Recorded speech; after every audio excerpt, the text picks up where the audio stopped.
Welcome to Escape to the Country. Today I'm in a county that has more prehistoric landmarks in it than any other, including this one. But what is it and where is it? Well, join me in just a moment and I'll tell you. On today's show, a couple who long to escape city life and bring up their two small children in the quiet of the countryside. But we hit a stumbling block with style. We're a bit more traditional. Yeah. We're a bit more fuddy-duddies than you think. Although another of our properties really gets their imagination going. You can imagine us cooking, the kids playing, Jamie's doing all the hard work, I'm sitting at the table with a glass of wine. Well, today we are in Wiltshire, and this is the Neolithic chambered tomb, otherwise known as West Kennet Long Barrow. It is without doubt one of the finest examples of its type anywhere in Britain. I first came here 25 years ago as a young archaeology student.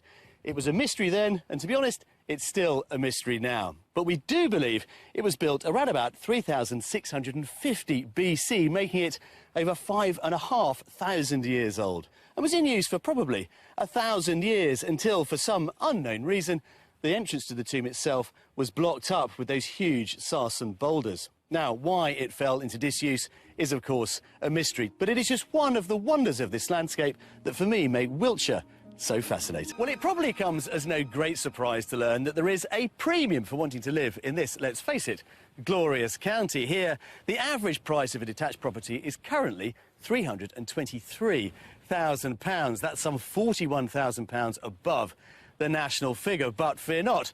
There are some bargains to be had, particularly if you get away from the busy M4 corridor and popular commuter towns like Malmesbury and Marlborough. If you head west over towards Westbury and Trowbridge, here you could save yourself up to 45%, a saving well worth having. So let's meet today's buyers and find out why they think Wiltshire is for them. Jamie and Sabrina currently live in London's East Dulwich, in a 3-bedroom Victorian terrace with their 2 young sons, 3-year-old Reuben and 1-year-old Theo. We met when we were in the Philippines about 5 or 6 years ago. We were doing a marine conservation course. Jamie really liked the algae because you were allowed to touch that. That's right. I really like the fact that you were as excited to be there as I was, and I like that you had been doing all these you've never said to me before. After that aquatic introduction came children, and the couple were married just over a year ago. But having lived in London for a number of years, Jamie and Sabrina now feel the time is right to leave the capital. We both grew up in the countryside, and so I think essentially the main reason we want to move is that we're not really convinced we want to raise our kids in a big city.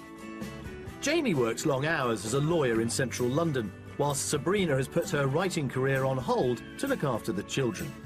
For him, the move is a chance to reassess his work-life balance. It's not just about the kids, it's also about kind of our quality of life. For you to not spend lots of time commuting. Yeah, spend more time at home and have more free time to do some of the things that we would like to do. The couple have set their sights on Wiltshire as it offers them countryside living within easy reach of Bristol, where Jamie hopes to find work. We're looking for somewhere where we can kind of have the best of both worlds, where you get the rurality of having... That's not a word. Okay. You can have rural life with woodlands and outdoors and things like that, but also have access and availability to a bit of culture. Exactly. As well as spending quality time with the children, this creative couple are hoping to develop their repertoire of hobbies, including knitting and woodwork. I'd really like to get back to doing a bit more kind of carpentry and artistic carpentry and things like that. Whereas Sabrina is doing a course in garden design and hopes her new Wiltshire home will give her an inspiring blank canvas to work on. Certainly where we are in London, the gardens are quite small and everyone just wants a bit of grass for the kids to play on, so it'd be really nice for us to have a bigger garden that I could kind of experiment with as well and maybe set aside certain areas for different things. And as well as their hobbies, they also have aspirations to live the good life. We're dying to have alpacas and you want goats. Goats. Both of us are quite keen on being a bit more self-sufficient. I like growing food and Jamie would quite like to look after some animals and that sort of thing. With eldest son Reuben soon to start primary school, the race is on to find Jamie and Sabrina a home and community they can settle down in. This is more of a life adventure because this is taking the next step, and it's about our future rather than about our present.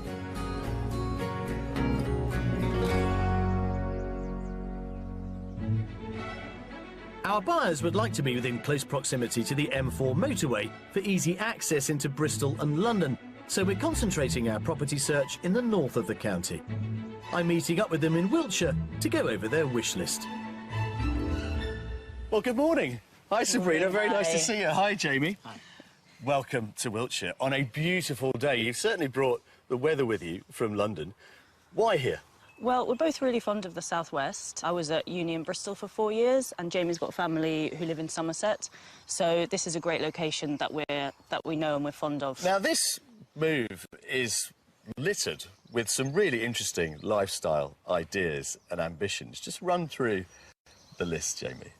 So, one of the things we'd really like to be able to do is use the land to make a bit of money. So we're thinking of having some kind of holiday let, whether that's a cottage or yurts on the land or something like that. But at the same time, I would maintain working, which is why we want to be accessible to Bristol. We want to have a bit of land for us to have some animals to keep on, give our kids the opportunity to grow up in the country, experience a bit of country life. Let's talk about the alpacas. We'd like to have them as pets, but also I think there's loads of exciting other things we could do in terms of using their wool or maybe breeding them, and our kids really love them as well. In terms of property specifics, you've had some time to envisage what your new house may look like. Jamie, what's in your mind? So I like kind of a country cottage or farmhouse style building, whereas I think Sabrina's more after something on the Georgian manor style with high ceilings, big windows, that sort of stuff. A lady to the manor, is that it? Something a bit more regal? Not regal necessarily, but I'm quite a fan of, you know, big windows and high ceilings. And in terms of specifics, I mean, you know, bedrooms and all the rest of it, I mean, where are we on that? I think we'd like 4 bedrooms as a minimum, because it would be really great to be able to have family to come and stay, nephews and nieces to be able to come and spend some time with us. And then I'd really like a nice kind of safe garden that the kids can just play in. I know you are very keen on gardening, and you are undertaking a course in garden design at the moment, aren't you? But also outside space. I mean, the alpacas are going to need some acres. Have you thought about, you know, numbers there? I think we'd like to have sort of 5 to 10 acres. So I think I know what you want, but where do you want it? I mean, location is all important. The most important thing is access to a good primary school. Ideally, we'd love to be, say, on the edge of a village or walkable to a village with a nice pub, a shop. Wow, it's quite a list, isn't it? It's quite a list. But let's see if the budget can match those aspirations. How much are you going to spend? Our budget is 900 up to a maximum of 950 for the perfect property. Weather's good. We've got 3, I think, really interesting properties to show you, including, of course, our mystery house. So, ready to go? Great. Come on then, follow me. With a top budget of £950,000, Jamie and Sabrina differ slightly on architectural style, but they'd like a character house with 4 bedrooms, a large kitchen diner and a separate sitting room. Outside, they want between 5 to 10 acres of land to fulfil their smallholding ambitions and to allow for a holiday enterprise at some point in the future. And the property should be situated on the edge of a village close to schools for their 2 boys. We've lined up an assortment of wonderful Wiltshire houses for them to consider, but I won't be revealing the price tags until the end of each tour. Finally, our mystery house will tempt them with the outside space, but they may want to put their stamp on the inside.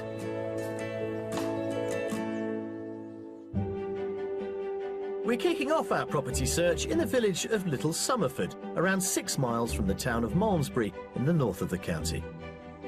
Situated on the southern fringes of the Cotswolds, the village's architecture features the golden-coloured limestone the region is known for, and amenities include a popular public house and convenience store in nearby Great Somerford. There's also a Church of England primary school for their sons with an Ofsted rating of good.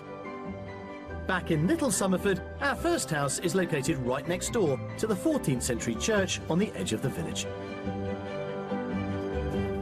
Feast your eyes on this, our first property of the week. There we go. What do you reckon to that, then? That's beautiful. Now, from what you were saying earlier, Jamie, I think this really is one for you. Sabrina, it's not a great big Georgian pile, but do you think this is the sort of property you could agree on? Yeah, definitely. I think it looks really beautiful. Living the dream? Yeah. Let's have a look inside, come on. Set in a secluded spot, surrounded by a pretty garden, our first house is believed to date back to the 1750s and is an attractive timber frame property built from red brick. The thatched roof, made from reed, has recently been re-ridged. The interior has also been refurbished and the original house extended to the back and side, opening up the accommodation. There we go. Starting with the kitchen is always a good bet because it's a real scene setter, I think. It's lovely. 2 windows and the garden doors is just perfect. Can imagine us cooking, you know, the kids playing. Lovely to have a separate bit of space that they can play in, or the doors open to the garden and they're kicking a football around outside. Yeah. Jamie's doing all the hard work. I'm sitting at the table with a glass of wine. Yeah, it'd be perfect. It's lovely. Yeah, I can see it as being a really nice sort of space just to have a little informal dinner and the things as well. It's beautiful. Yeah. Look at your face. This is exactly what you were thinking about, isn't it? Come on. This is the dining room, and this links the kitchen to the reception rooms throughout the rest of the house. Wow. It's really atmospheric, actually. It's quite intimate. Yeah? But reception rooms are this way. Lovely. One of the 2 remaining reception rooms is a cosy snug with exposed beams and a wood-burning stove, part of the newer extension at the back. But we're heading for the larger sitting room. There we go. You have got 2 reception rooms here, but this is the biggest, I would say. Lovely. Doors onto the garden again, yeah, which is so nice. But the kind of low beams and the low ceiling, yeah, it's not so much my style as Jamie's, but yeah, it's a really, really beautiful house. Good. Right then, should we go upstairs? Let's see what you make of the bedrooms. We've got some positive responses to the ground floor layout of our first house. Upstairs, Jamie and Sabrina get the 4 bedrooms they've asked for. They're all good-sized doubles, offering plenty of options for the children, and there are 2 family bathrooms to choose from, one of which has a large corner bath. And that just leaves the master. So this is the one we've got earmarked for you 2.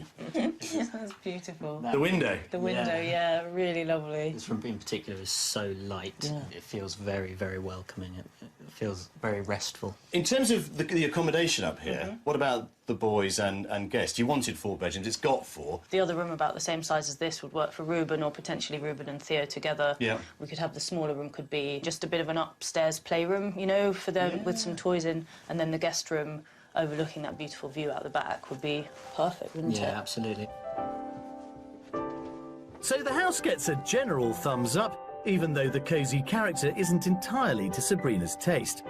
Outside, though, she gets the garden she wanted, with its pretty lawn and paved terrace. To the rear of the garden are 2 separate outbuildings. The first includes a bright and sunny garden room, a huge games room with a small ensuite shower, and then at the back, a double garage. The building could be converted into a holiday let in the future, subject to planning permission. A second, smaller outbuilding is currently being used as a gym.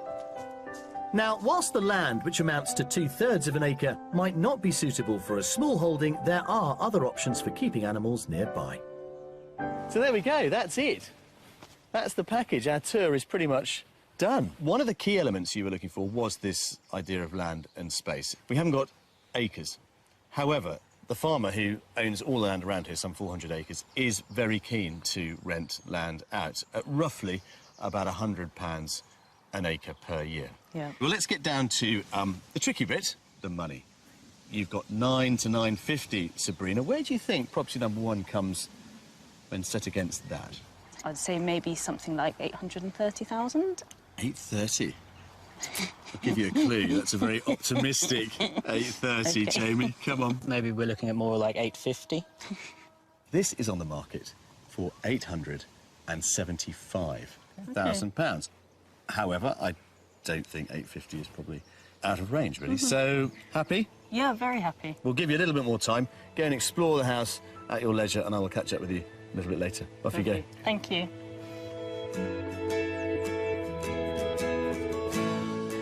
So priced at £75,000 below our top budget, our first house is a handsome 18th century brick and thatch character property which was extended and remodelled around 12 years ago.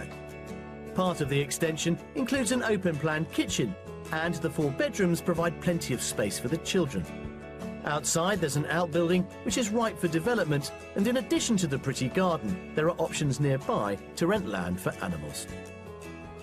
I think it was a really, really great start. I love the location, the gardens, the outbuildings and the potential for what you could do with that. The inside, it was definitely lighter than I was expecting, but in some of the rooms, like the sitting room and the dining room, I mean, they're very beautiful old beams, but I do find that they can feel a little bit oppressive hanging over your head. People always talk about having this gut reaction to, yeah, this is the house for me. I'm not sure I got that. The kitchen I absolutely loved, but actually as we continued through the house, I think that feeling probably lessened slightly. How are we doing then? Good. That was perfect timing. Seen enough? Yeah, yeah. So 1 down, 2 more to come tomorrow, including our mystery house. Maybe we've kept the best till last. Who knows? Come on, let's go.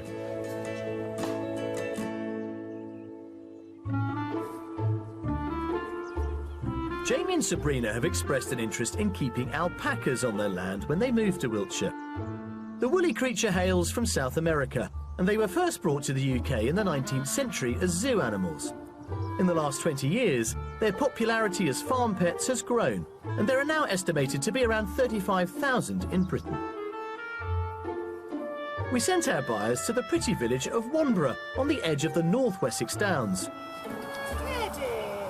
It's the location for one of Wiltshire's alpaca breeding farms. They're meeting alpaca owner Donna Stalker at Honeyfield Farm. So how long have you had your alpacas here on the farm? On the farm, we've had them 4 years now. So what kind of alpacas have you got? Mine are Wakaya. They've got the long neck. Their fleeces grow outwards in a tight crimp. How did you get into alpaca farming? I went to a farm one day. My husband took me out for the day, and I met an alpaca, and here we are. You fell in love. 40 alpacas later. Yeah. As well as being an exotic addition to any small holding, alpacas can also generate an income. Their fleeces are often compared to cashmere in quality, and money can be made by turning the luxury fibre into clothing. Selling the raw fleece alone can fetch up to £90 an animal. That increases to £250 if it's spun into yarn, although you do have to bear in mind the initial investment. So how much does it cost to buy an alpaca? Depending on the quality, but you're looking between £5,000 and £10,000 for a good female. Wow. How much yarn would you get from one entire fleece? An average fleece, a good quality fleece, weighs in about 2 kg, and from that you would get about 15 gram balls. And if you look just behind you, there is a fleece that I've put on my skirting table. Okay. This is of a working male. He's a stud male. What you're aiming for is this nice greasy feel, and that's not down to oil, that's down to the fibre. And that beautiful shine then translate back into your yarn. As well as selling the wool, Donna turns her yarn into clothing and knitted toys, generating an even higher return from the fleece. It's a craft which clearly appeals to keen knitter Sabrina. So lovely, aren't they? I really like this design. Although alpacas are hardy creatures, they do need hands-on care. As well as a once-yearly shear and twice-yearly vaccinations against bacterial diseases, there are also daily housekeeping tasks which Jamie and Sabrina are helping with. The paddocks need to be cleaned regularly to prevent the spread of parasites. There you go. Thanks. Thankfully, there's a machine to help with that. But even alpaca droppings can be sold as fertiliser. Then there's feeding. Although alpacas will happily forage, a daily supplementary feed ensures they get all the vitamins and minerals they need.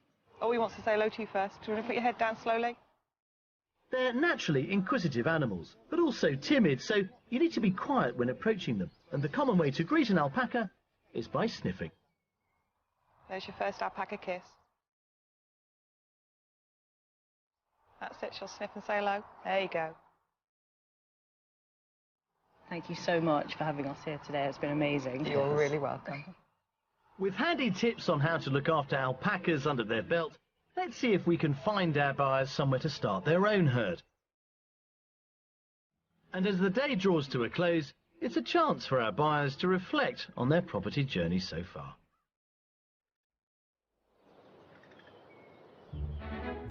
It's the second day of our property search with Sabrina and Jamie from South London. With their generous £950,000 budget, we're looking for a Wiltshire country home with land for them and their 2 young children. Coming up, 2 more houses I think if we brought the boys to all of the houses, this would be the one they'd choose. Oh, absolutely. And I get to grips with some handy regal attire. So give us a date on that one. This was about 1559. That's astonishing.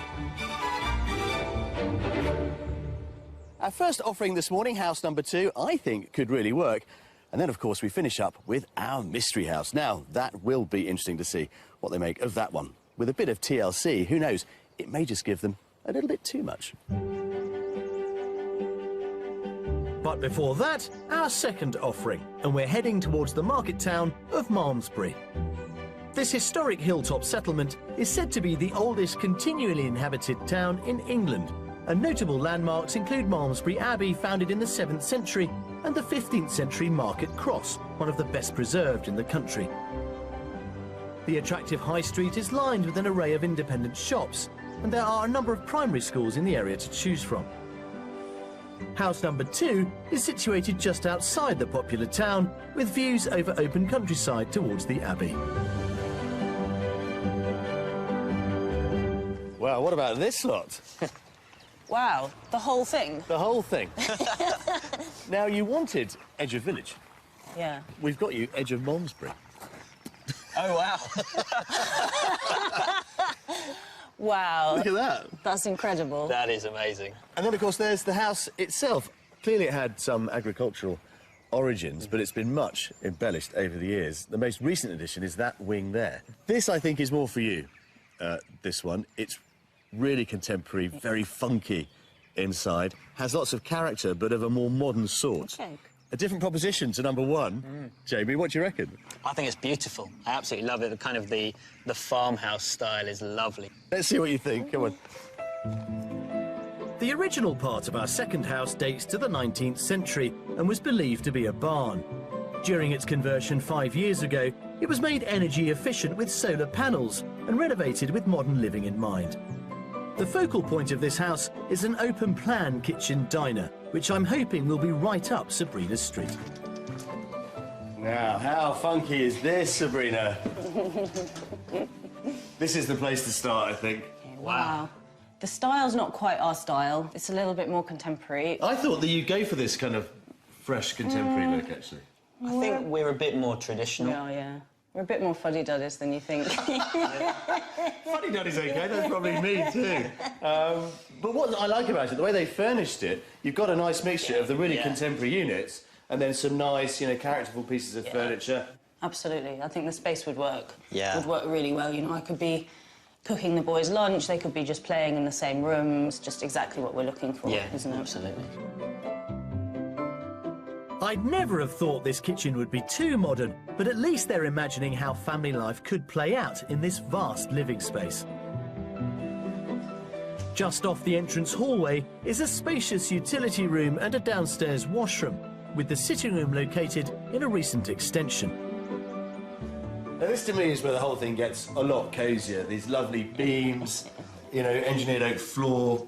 Beautiful. Another absolutely amazing view as well. Yeah. There's one thing we'd always said, that it would be amazing to have a brook running alongside, you know, a house, isn't it? It's probably the only thing that wasn't on your huge wish list. I know, well, we didn't mention it, but yeah, that was a secret dream. Yeah, so that's really amazing. Of the 4 bedrooms here, 2 are on the ground floor at either end of the lounge, and both feature a continuation of the large window design overlooking the brook. Each has its own dedicated ensuite bathroom, so either would make an excellent guest room.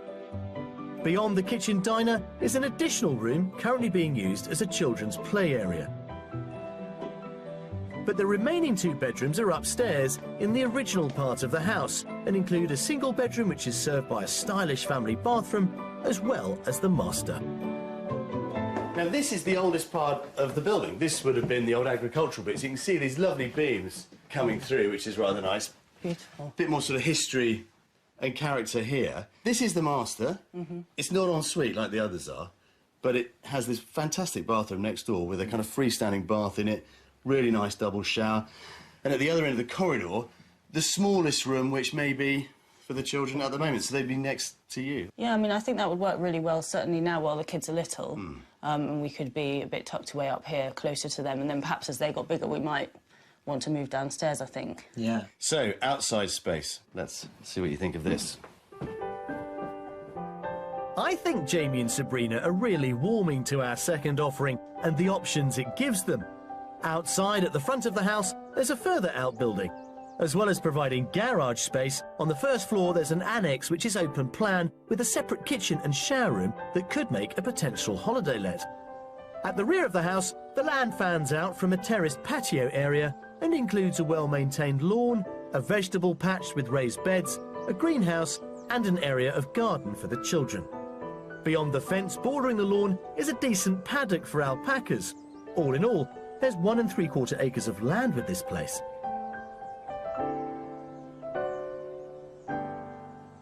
There we go. I love this view of the property, I have to say. Yeah. It's fantastic, isn't it? So have either of you got an idea as to what this may cost you? You've got 9 to 950. Go on then. I think I would say 950. Yeah. Jamie? Maybe I can be optimistic and go for 935. Another bit of optimism from you this time. OK. Well, I'm not going to labour it or keep you in suspense. It is £950,000. Yeah. It's an incredible house. It is. Incredible. Have a quick whiz around and I'll catch up with you shortly. Go that way. Thank you. See you later. At the very top end of their budget, our second house, a former 19th century barn, has been stylishly remodelled in recent years, providing contemporary living spaces inside. As well as a large kitchen diner, the property comes with 4 bedrooms, 2 of those on the ground floor overlooking a brook. The 1 3/4 acre plot includes a paddock for animals, but the real bonus is that the property lies within walking distance of Malmesbury, which has schooling options for the children. The house definitely has the whole package for everything we were looking for. The land is amazing. We were talking perhaps as well, we might do a bit of glamping with a yurt or something, and it's such a beautiful spot. I think people would love to stay here. House number 2 is a beautiful house. Inside, the modern look of it isn't necessarily mine or Sabrina's taste, but you could look past that, see the potential in the rooms. It was very interesting, sort of the layout, how the rooms flowed off each other. It was great. Ah! How are we doing, chaps? Good. What do you think of that, then? Yeah, it's a great space, loads of potential, really beautiful. Good. One on the list, I think, for you to really think about. And look at that view, come on. So, one more property to come. Where to next, then? The mystery. Yes, come on. Well, guys, are you happy with what we've been able to show you so far, with only one property left to see? The houses we've seen so far were really beautiful, but they were both very much finished, so it would be quite exciting to see something where we could make our mark a little bit more. Well, our mystery house certainly allows you to do that, and I think it doesn't lose sight of your ambitions to become smallholders. Oh, that sounds great. Can't wait to see it. But will it be too much of an undertaking? It's the closest of our houses to Bath and is located in the village of Cologne. Affectionately known as the Village on the Hill, due to its elevated position at 545 feet above sea level, Cologne is within the Cotswolds area of outstanding natural beauty and enjoys stunning panoramic views over Wiltshire's Box Valley. Today it is well served with local amenities including a grocery store, public house and a primary school with a good rating from Ofsted.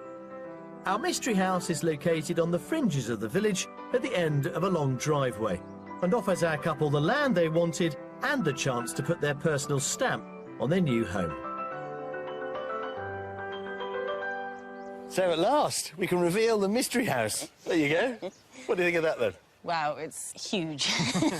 Impressive. The reason it's the mystery house is because I'm hoping it will combine the best of what we now think you both want. So it's got a slightly cottagey aspect with these lovely borders and the setting, but it also has something of the grand about it. The way it's been converted and furnished, it has this rather sort of manorial feel. The other thing to point out about what we're looking at here is that this actually is the back. Okay. The front's even prettier. Come and have a look at this. Around 150 years old, the stone-built barn was converted into a home in the early 1990s and is nestled between 2 sections of pretty garden. The rear is particularly well thought out, a garden designer's dream.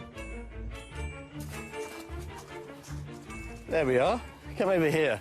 If you get back from it a bit, you get an even better view.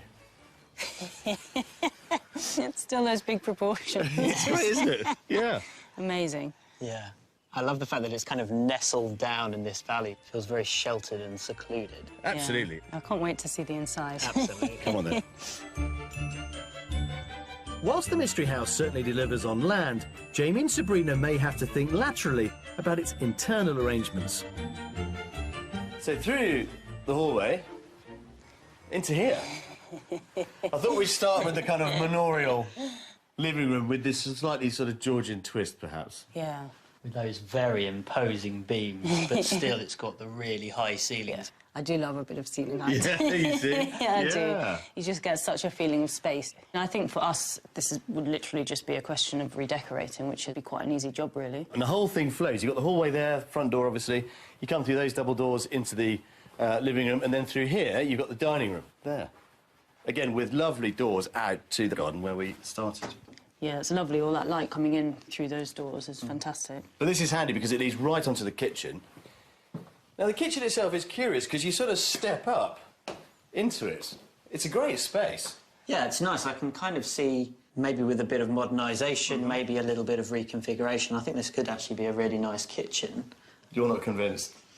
I'm not quite as convinced as Jamie. I think just because I do more of the day-to-day cooking, when the kids are around, lunches and things, so having these steps here, you know, that's a bit of a hazard. And if they're going to be playing in the, you know, in the main reception room, that's on the other side of the house from here. In terms of how we'd practically use it, it doesn't work as well. So Sabrina has concerns about the ground floor configuration, which also includes a utility room just off the kitchen. Upstairs, it provides our buyers with 4 bedrooms arranged off a central landing. These include a good-sized double, a single with built-in cupboards and a twin, so lots of options for their sons. There's also a separate study and a large family bath and shower room, which leaves the final piece of the puzzle up here for them. There we go. This is your bit. And that's because you get the dressing room here. You can share it. And also the ensuite bath and shower room over there. That's a really good size. Of all the sort of the master bedrooms we've seen in the 3 houses, this is definitely the biggest and feels the most masterful. Could you see yourselves in this one, in this particular building, do you think? I like the building, but I think that maybe the layout would have to work that out.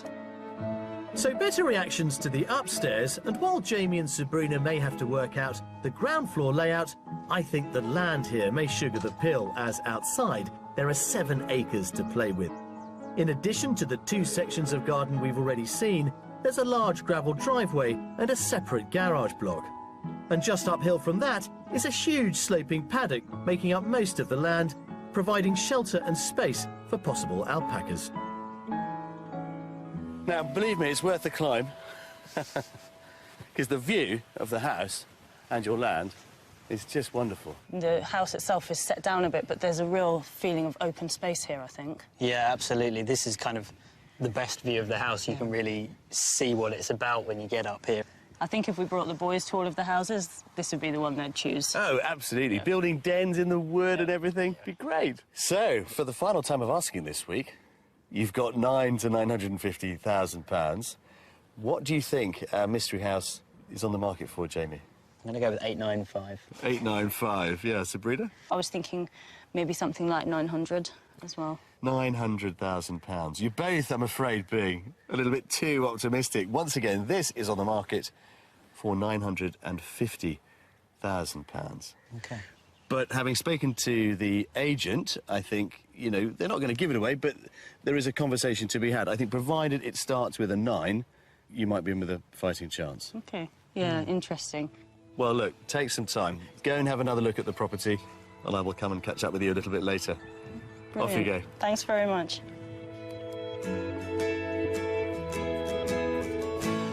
At the top end of their budget, the Mystery House is a converted barn built around 150 years ago and refurbished in the 90s with 4 good-sized bedrooms. With a high ceiling in the living room, but a cosy, cottagey feel throughout, it appeals to Jamie and Sabrina's different preferences on style. And although they may want to put their own stamp on the place, 7 acres of land gives them lots of outside options. The house has got so much potential. It needs I think we'd probably want to do quite a lot of work to it. I could imagine really stripping it back, but it's quite exciting actually thinking about everything you could do here. In terms of the land that we were thinking of, I think this house definitely has given us the closest to what we were imagining. You could do so many different things. We could have the alpacas, we could have some yurts and caravans. There's all sorts of things we could do out here. I don't think it's quite there yet, but it's absolutely got the potential to be something that could work so well for our family. With a bit more imagination, I think this could be an amazing house. We've given you some cracking properties this week. Time to think about them, I guess. Yeah, absolutely. And get your checkbook. Come on.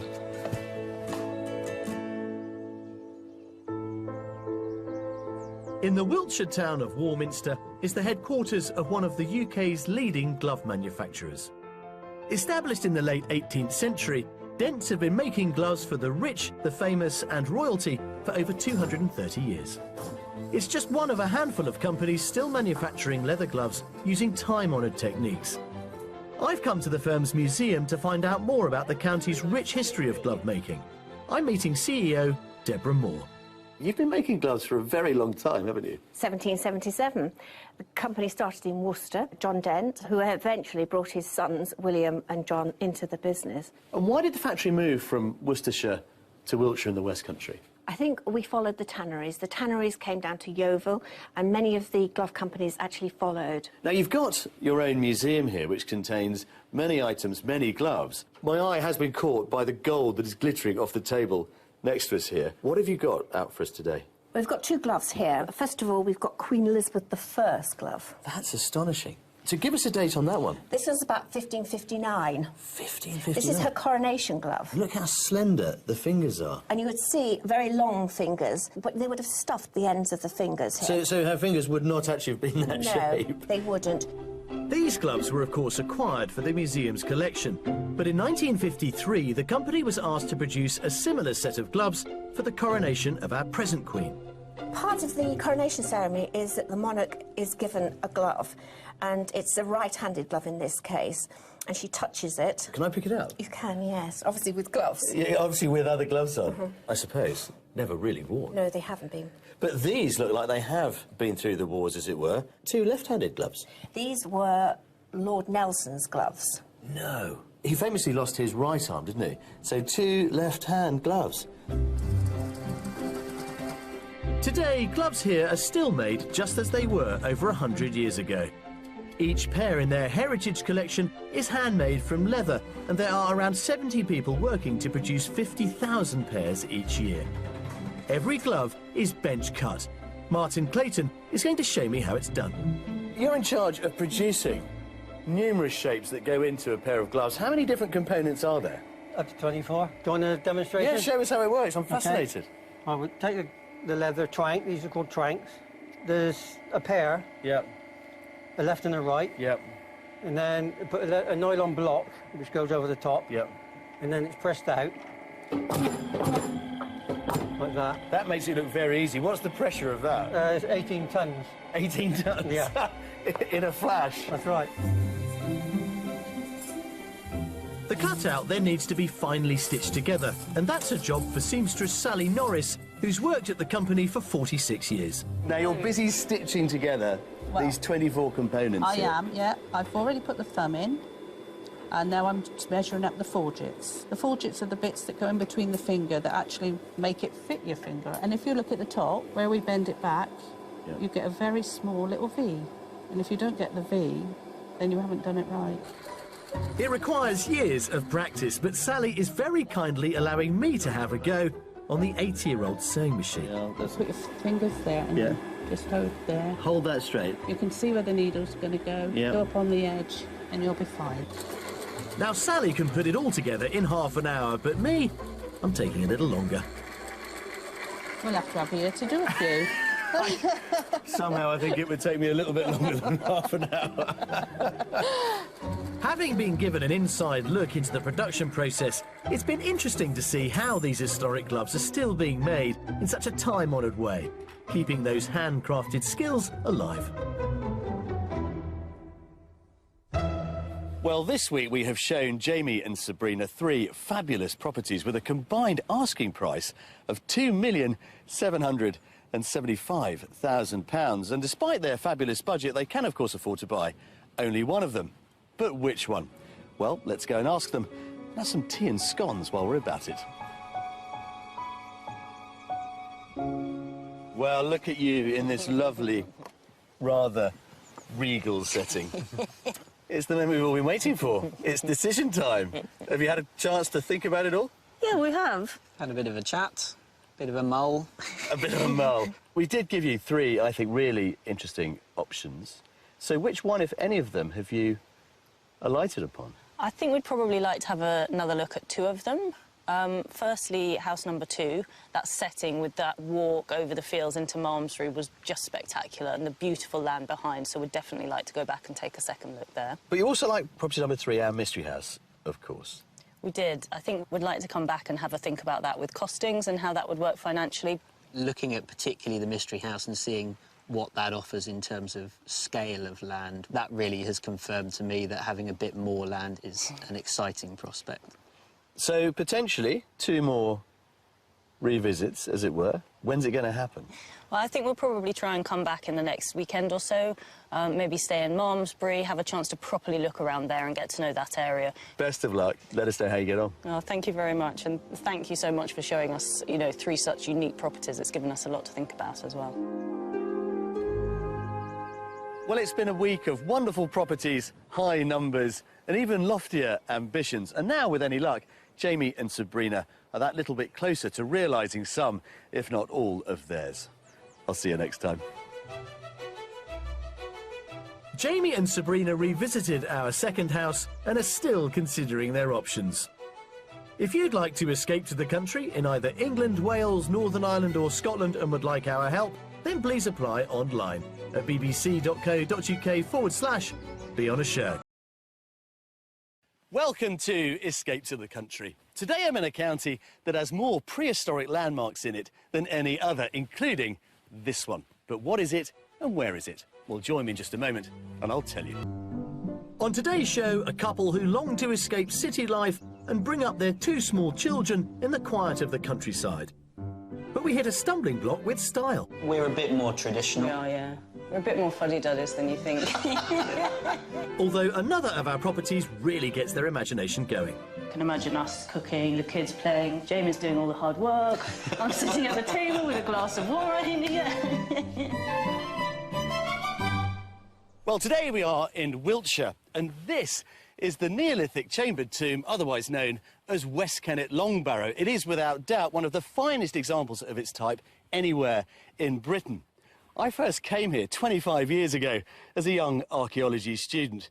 It was a mystery then, and to be honest, it's still a mystery now. But we do believe it was built around about 3650 BC, making it over 5,500 years old, and was in use for probably 1,000 years until, for some unknown reason, the entrance to the tomb itself was blocked up with those huge sarsen boulders. Now, why it fell into disuse is, of course, a mystery, but it is just one of the wonders of this landscape that, for me, make Wiltshire so fascinating. Well, it probably comes as no great surprise to learn that there is a premium for wanting to live in this, let's face it, glorious county. Here, the average price of a detached property is currently £323,000. That's some £41,000 above the national figure, but fear not. There are some bargains to be had, particularly if you get away from the busy M4 corridor and popular commuter towns like Malmesbury and Marlborough. If you head west over towards Westbury and Trowbridge, here you could save yourself up to 45%, a saving well worth having. So let's meet today's buyers and find out why they think Wiltshire is for them.